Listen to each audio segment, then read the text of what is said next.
Hello மக்களே, குழந்தைங்களுக்கு தனியாக வெஜிடபிள் செஞ்சு கொடுத்தா சாப்பிட மாட்டேங்கிறாங்களா? அப்போ இந்த ரெசிபி ஒரு டைம் ட்ரை பண்ணி பாருங்கள். சோயாவை ஒரு 10 நிமிஷம் சுடு தண்ணியில் ஊற வச்சுக்கலாம். உங்களுக்கு என்ன வெஜிடபிள்ஸ் வேணுமோ நீங்கள் எடுத்துக்கோங்க. நான் இன்றைக்கி கேரட், பீன்ஸ், முட்டைக்கோஸ் எடுத்து வச்சுருக்கேன். எண்ணெய் நல்லா சூடானதும் 1 டீஸ்பூன் கடுகு, உளுந்தம்பருப்பு, கைப்பிடி கருவேப்பிலை, கட் பண்ணி வச்சுருக்க பெரிய வெங்காயம் சேர்த்து நல்லா வதக்கி விட்டுடலாம்.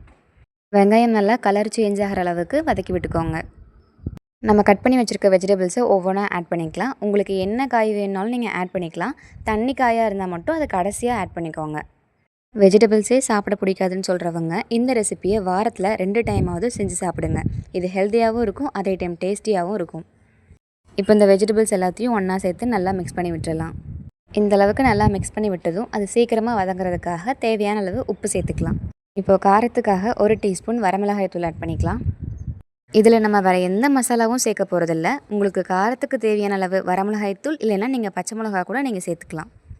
இந்த அளவுக்கு காய் நல்லா வெந்ததும் 2 டீஸ்பூன் சோயா சாஸ் ஆட் பண்ணிக்கோங்க.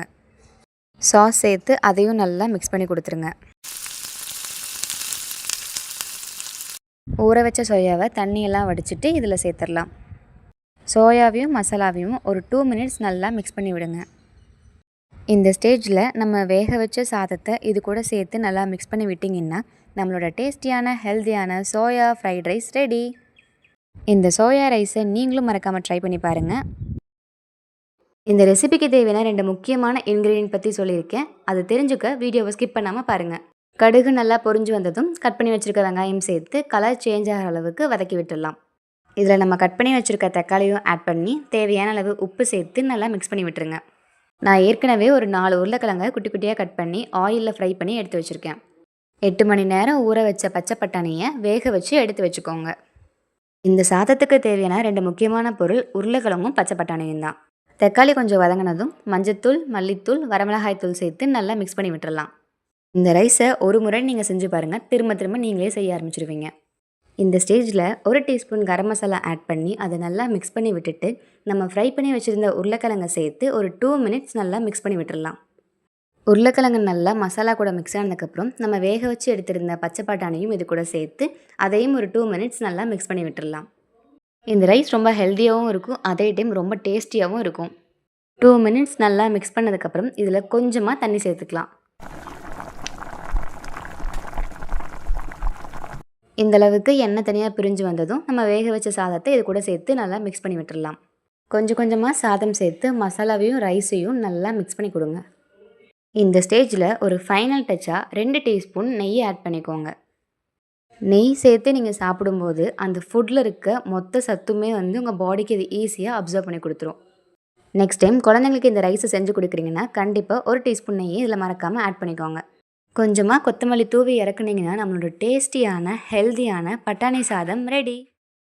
கடாயில் கொஞ்சமாக ஆயில் சேர்த்து அதில் 3 முட்டையை ஆட் பண்ணி நல்லா மிக்ஸ் பண்ணி விட்டுடலாம்.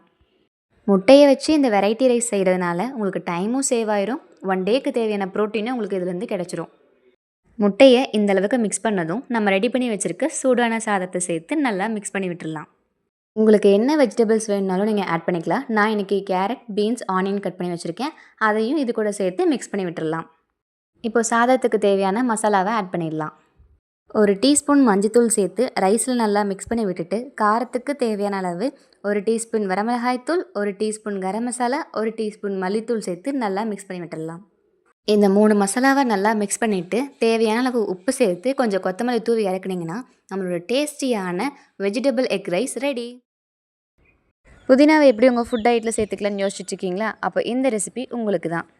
ஒரு டைம் இந்த புதினா ரைஸை ட்ரை பண்ணி பாருங்கள். ஒரு கடாயில் கொஞ்சமாக எண்ணெய் சேர்த்து 1 டீஸ்பூன் உளுந்தம்பருப்பு, 3 பச்சை மிளகா, 5 பல் பூண்டு சேர்த்து கலர் சேஞ்ச் ஆகிற அளவுக்கு நல்லா வதக்கி 3 பொருள் நல்லா வறுத்ததும் இப்போ நம்ம எடுத்து வச்சுருக்க புதினாவையும் இது கூட சேர்த்து நல்லா மிக்ஸ் பண்ணி விட்டுடலாம்.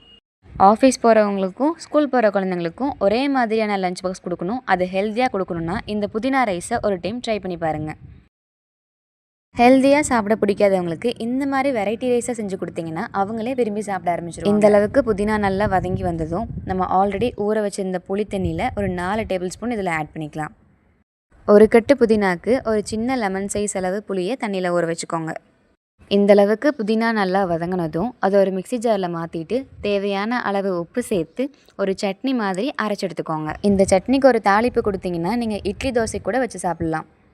ஒரு கடாயில் 2 டேபிள் ஸ்பூன் நெய் சேர்த்து நெய் நல்லா உருகுனதும் 1 டீஸ்பூன் உளுந்தம்பருப்பு, 1 கப் நிலக்கடலை, 1 கப் முந்திரி சேர்த்து நல்லா வதக்கி விட்டுக்கோங்க. முந்திரியும் கடலையும் நல்லா வறுபட்டதும் நம்ம கட் பண்ணி வச்சுருக்க 2 பெரிய வெங்காயத்தை இது கூட சேர்த்து கலர் சேஞ்ச் ஆகிற அளவுக்கு நல்லா வதக்கி விட்டுக்கலாம். இது கூட ஒரு கைப்பிடி கருவேப்பிலையும் சேர்த்து நல்லா மிக்ஸ் பண்ணி விட்டுருங்க. வெங்காயம் நல்லா கலர் சேஞ்ச் ஆனதும் நம்ம ரெடி பண்ணி வச்சுருக்க புதினா சட்னியை இது கூட சேர்த்து நல்லா மிக்ஸ் பண்ணி விட்டுடலாம். இந்த அளவுக்கு எல்லாத்தையும் நல்லா மிக்ஸ் பண்ணி விட்டுட்டு இப்போ நம்ம வேக வச்ச சாதத்தை இது கூட சேர்த்து நல்லா கிளறி விட்டிங்கன்னா நம்மளோட டேஸ்டியான ஹெல்த்தியான புதினா சாதம் ரெடி. இந்த ரெசிபி உங்களுக்கு பிடிச்சிருந்துச்சுன்னா லைக் பண்ணுங்கள். புதினாவே சாப்பிட பிடிக்காத உங்கள் ஃப்ரெண்டுக்கு இதை ஷேர் பண்ணுங்கள். இந்த மாதிரி ரெசிபியை மிஸ் பண்ணக்கூடாதுன்னு நினச்சிங்கன்னா மறக்காமல் நம்ம சேனலை சப்ஸ்கிரைப் பண்ணிக்கோங்க. ஹலோ மக்களே, நேற்று வச்ச சாதம் இன்றைக்கி மிச்சமாக இருக்குது. 5 நிமிஷத்தில் என்ன ரெசிபி பண்ணுறதுன்னு யோசிச்சுட்ருக்கீங்களா? அப்போ இந்த வீடியோவை ஸ்கிப் பண்ணாமல் பாருங்கள்.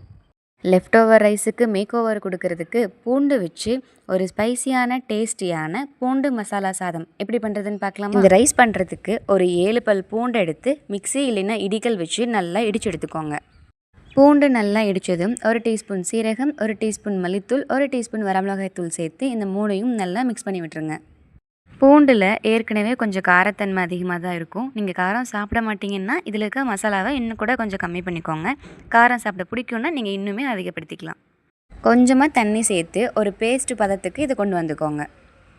இந்த அளவுக்கு பூண்டும் மசாலாவும் நல்லா மிக்ஸ் ஆகிருக்கணும். நான் ஒரு பெரிய வெங்காயத்தை குட்டி குட்டியாக சாப் பண்ணி எடுத்து வச்சுருக்கேன். கூடவே முட்டைக்கோஸும் கொஞ்சம் கட் பண்ணி வச்சுருக்கேன். இதில் நீங்கள் முட்டைக்கோஸ் தான் சேர்க்கணுன்ட்டு அவசியம் கிடையாது. உங்கள்கிட்ட என்ன காய்கறி இருக்கோ நீங்கள் அதை கூட சேர்த்துக்கலாம். எல்லாருக்கிட்டேயும் எல்லா வெஜிடபிள்ஸும் எப்பயும் அவைலபிளாக இருக்குன்னு சொல்ல முடியாது. வெரைட்டி ரைஸில் தண்ணிக்காய் தவிர நீங்கள் என்ன வெஜிடபிள்ஸ் வேணுனாலும் ஆட் பண்ணிக்கலாம். ஒரு கடாயில் கொஞ்சமாக எண்ணெய் சேர்த்து கடுகு, ஒரு கைப்பிடி கருவேப்பிலை, கட் பண்ணி வச்சுருக்க வெங்காயம், முட்டைக்கோசையும் சேர்த்து நல்லா வதக்கி விட்டுடலாம். முட்டைக்கோஸை பொரியலுக்கு பண்ணுற மாதிரி ரொம்ப சாஃப்டாக்கிடக்கூடாது. கொஞ்சம் கடிக்கிற பதத்தில் தான் இருக்கணும். அப்போ தான் நம்ம ரைஸில் மிக்ஸ் பண்ணி சாப்பிடும்போது ஒவ்வொரு பைட்லேயும் கொஞ்சம் க்ரன்ச்சி ஃபீல் கிடைக்கும். தேவையான அளவு உப்பு, நம்ம ரெடி பண்ணி வச்சுருக்க மசாலாவையும் இதில் ஆட் பண்ணிடலாம். தேங்க்யூ மக்களே, நம்மளோட புதினா ரெசிபிக்கு அவ்வளோ நல்ல ரெஸ்பான்ஸ் கொடுத்துருக்கீங்க. வீடியோ பார்க்காதவங்க டிஸ்கிரிப்ஷன் பாக்ஸில் லிங்க் தரேன், செக் பண்ணி பாருங்கள். மசாலா நல்லா மிக்ஸ் ஆனதும் நம்ம வச்சுருக்க சாதத்தை இது கூட சேர்த்து நல்லா கோட் பண்ணி எடுத்திங்கன்னா நம்மளோட டேஸ்டியான ஹெல்த்தியான பூண்டு மசாலா சாதம் ரெடி. இந்த ரெசிபி உங்களுக்கு பிடிச்சிருந்தா லைக் பண்ணுங்கள், ஷேர் பண்ணுங்கள், கமெண்ட் பண்ணுங்கள். மறக்காமல் அந்த சப்ஸ்கிரைபும் பண்ணிவிடுங்களேன். அப்போ தான் நான் போடுற இந்த மாதிரி சிம்பிள் ரெசிபியை நீங்கள் மிஸ் பண்ணாமல் பார்க்க முடியும்.